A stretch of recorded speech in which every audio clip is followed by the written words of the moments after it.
Welcome back to All This Math. This is Professor Parker, and we're going to get into some calculus. We're going to be finding the equation of a tangent line at a given point. Finding the equation of a tangent line at a given point. You'll probably see these types of problems like early in a Calc 1 course or early in a high school calculus course. All right, you got to use some algebra for this, okay? And also, you should know how to find the derivative in order to figure this out. So, it's 3 steps basically. The first step is to find the derivative of the function that you're given. That's the first step. Find the derivative of the function, okay? The second step is gonna be to take this x value and then substitute it in or plug it into the derivative in order to find the slope of the line that you're looking for. All right, first step, find the derivative. Second step, take the x value, plug it into the derivative for x, replace the x value with your x value you're given, which is part of that point, right? One of the coordinates of that point, and then figure out the slope of the line. Once you figure out the slope of the line, then it's basically like algebra 1. You just take in these 2 points, this x value, well, this 1 point, this x value and this y value, I meant to say these 2 coordinates, this x value and this y value, and the slope that you just found, and you're plugging them into either slope-intercept form or point slope form, and then you're just gonna rock out and find the equation of the line. You know what I'm saying?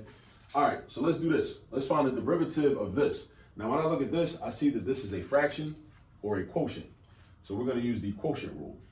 But what I like to do when I'm using the quotient rule is I like to imagine that this is f, this is like one function, this is another function, right? So this is made up of 2 functions. Like this is f and this is g. I'm gonna just randomly just call this f and call this g.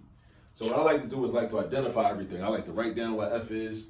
I like to write down what g is. I like to take the derivative of f. I like to take the derivative of g and just have those 4 expressions there for me to look at on paper or on the board. And then when it's time to set up the derivative, I could just like plug and play. I could just take those expressions and just plug them in where they need to go. Because I don't like to have to do a whole lot of thinking in my head all the time. Sometimes I like to just write down what I need and then I could just write stuff where it belongs. All right, so watch this. So I'm gonna consider this numerator my f. So I'm gonna say f equals 5, right? And then I'm gonna say the denominator is g. So my denominator is x squared plus 1. So I'm gonna say g equals x squared plus 1, right? Now, I know I'm gonna need for the quotient rule, I'm gonna need the derivative of both of those, right? So I'm gonna need the derivative of f, which is f prime. I'm gonna call that f prime, right? Now, 5 is a constant. So what's the derivative of a constant? 0, right? So f prime is 0. And then I need the derivative of g. So g prime, we use the power rule for this. Swing that 2 in front and then do 2 minus 1 for your new exponent. So now I got 2x, right? What happens to this 1? This 1 turns into a 0. The derivative of 1 is 0, just like the derivative of 5 is 0. So this is just 2x. All right, so now I got everything I need. So now the quotient rule, and I remember this from high school, I had a teacher, he would say, for the quotient rule, low d high minus high d low over low squared, right? So low d high, meaning the denominator first, all right? And what I do is, I like to think of, well, I like to call this the Malcolm X method, right? When I'm about to use the quotient rule, right? Because what I do is, for my low d, this is low, and this is d high. So that's one right there, right? So that's gonna be my first, the product of this and this is gonna go first, right? I'm gonna put a 1 right there, right? And then the product, and then this high d low. High minus the derivative of what's low. That's my second. That's gonna go second in my numerator. And that's an X. And because it's an X, that reminds me of Omar Wali, Malcolm X, or Al-Hajj Malik El-Shabazz, right? One of my personal heroes, right?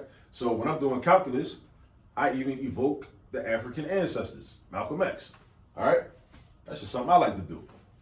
So now, again, we got this times this, which is gonna be minus this times this, which is gonna be our numerator. So I got x squared plus 1 times 0, right? Minus 5 times 2x. Oh, but you know what? I made a mistake. Because check this out. This is a negative, right? And because this is negative, this whole fraction is negative, but we can treat When a fraction is negative, remember, from basic math, we treat either the numerator or the denominator like it's a negative in order to make the entire fraction negative. Because remember, a fraction is nothing but a division problem. All it is. And when you divide a positive by a negative or a negative by a positive, that yields you a negative quotient. So the fact that this entire fraction is negative means that if you were to separate the numerator and the denominator, that means one of these expressions would be negative and the other would be positive. So what I usually like to do is make the numerator negative. So what I should have did is wrote -5 right here instead of +5, right? And let me see if that affects anything else. No, because this is still going to be 0 because that's still a constant. -5 or +5 is still a constant, you know what I'm saying? But right here, this is the difference. This is where it makes a difference, right? Because the quotient rule says that we're going to subtract, right? But we're going to subtract the product of this and this.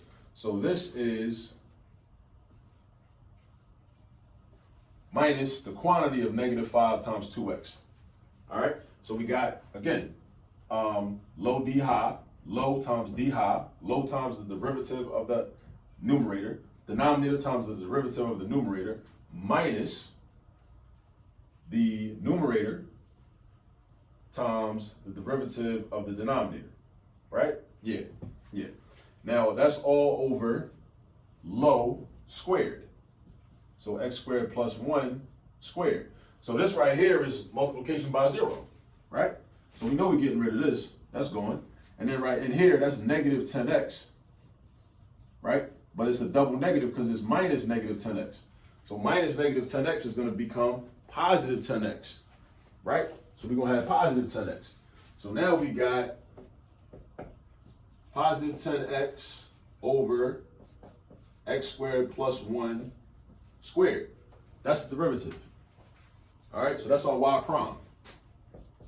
Right? That's the derivative. 10x over x squared plus 1 all squared. Now, that's our first step. Now, our second step is to find the slope of our tangent line using the x value that we're given. We take the x value from the point that we're given, and all we do is just throw it in there.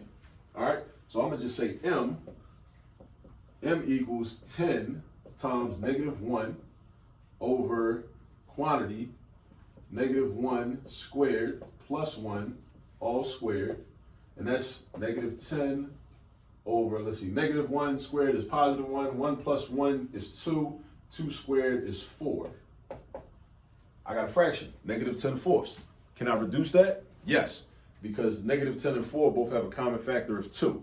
So I divide each of those numbers by 2. So -10 divided by 2 is going to give me -5. 4 divided by 2 is going to give me 2. So this is my slope right here, -5/2. I'm 2 steps down. I got one more step to do. Now we're taking it back to algebra 1. For real, we already been algebra 1 by doing this, right? See, like the thing is, like we're using calculus only for the first step. After we complete the first step, we're not even really using calculus no more for real. Now we back in algebra. We back in like some 8th grade, 9th grade stuff, right? So as long as you got strong algebra skills and foundational algebra skills, you should be good, you know? So check this out. So now I'm gonna use the point slope form. Y minus y1 equals m times x minus x1, right? So where does the y1 come from? That's gonna come from right here. M comes from right here. X1 comes from right here. So these are the 3 numbers you need, right? You need this, this, and this. Again, you need this, this, and this. Y1 is right here, M is right here, X1 is right here. And just plug it in and simplify. Y minus 5/2, that's 5/2, equals M, don't forget the negative sign, times X minus -1, right? So now I got Y minus 5/2, now I just gotta simplify. Equals -5/2 times X plus 1, right? Then I gotta distribute that -5/2. So Y minus 5/2 is equal to -5/2 X minus 5/2, right? Now, what I'm gonna do is I'm gonna add this 5/2 on both sides. Some professors, some teachers might just let you leave it like this. That could be cool, but I like to put this in slope intercept form, right? Y equals mx plus b. You know, the y equals mx plus b, people all hate. People say they never use it in life after high school. You know, that y equals mx plus b, right?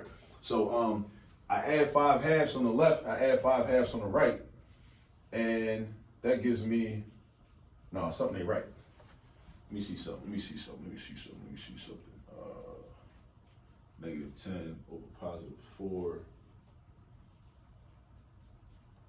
Add 5 halves. Hold on a second.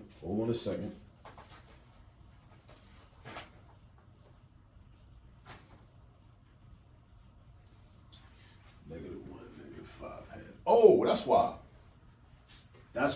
I knew something was wrong because I did this problem earlier and I didn't get what I was about to get. I left my negative sign out. That's supposed to be a negative 5 halves. I'm tripping. That's supposed to be a negative 5 halves, right? But that's not going to affect none of this. That's not going to affect this. That only affects this. Because my y value, right? So this right here, y minus is not minus 5 halves. It should be minus negative 5 halves, which makes this positive 5 halves, which makes this positive 5 halves, which makes this positive 5 halves, which means we're going to subtract 5 halves on both sides. All right? So I got negative 5 halves already, minus another 5 halves. We're subtracting fractions. That's all we're doing. We're taking it back to elementary school now. We subtracting fractions. Negative 5 halves minus 5 halves. So we got negative 5 and another negative 5. You got negative 10 altogether. What's negative 10 over 2? Negative 5. So now we got y equals negative 5 halves x minus 5. And that, my friends, is the equation of the tangent line that touches this curve right here, whatever it looks like, at exactly this point. All right? This is the equation right here. Remember, we did 3 steps. We found the derivative first, then we found the slope of the line by substituting in the x value from the point we were given, and then we took the point we were given and the slope we just found, and we found the equation of the line. That's what we did. That's what we got into. All right? So, use this video as a reference. Now go get some practice. I'll catch y'all in the next video. Peace.